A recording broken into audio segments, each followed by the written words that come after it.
So today I'm going to be testing out some of the handmade soaps that I've made.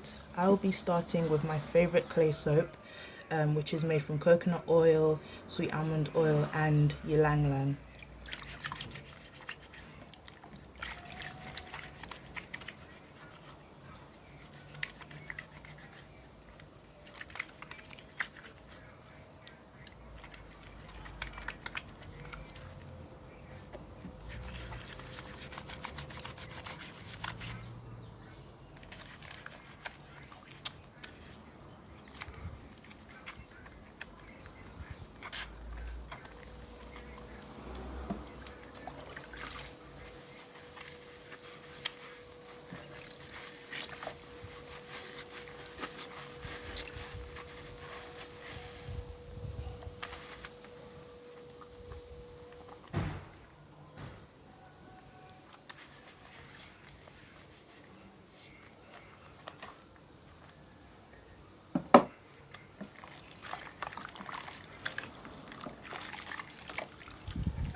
The next soap I'll be using is a pink clay and pink Himalayan salt soap that I made with just olive oil and coconut oil.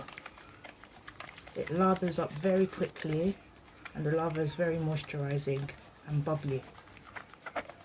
I don't even need to use the sponge to intensify the lather because it's that good.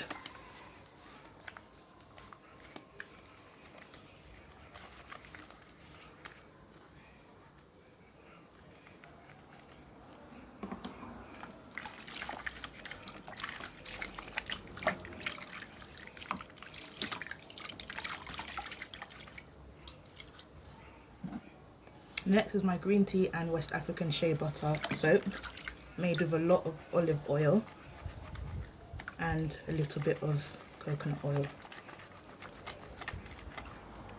This is really nourishing thanks to the shea butter, and it feels really moisturising on the skin. It looks like it's not lathering, but if you use a sponge you can get a really lovely foam. Using a sponge always helps intensify a lather. Like, a lot of people use soaps by itself without a sponge and they wonder why they don't get a lather. Can you see how creamy this is?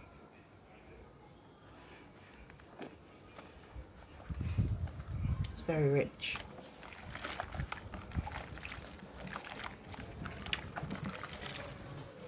And I'm going to do one last one, which is my Oleic soap, which is made from 100% olive oil.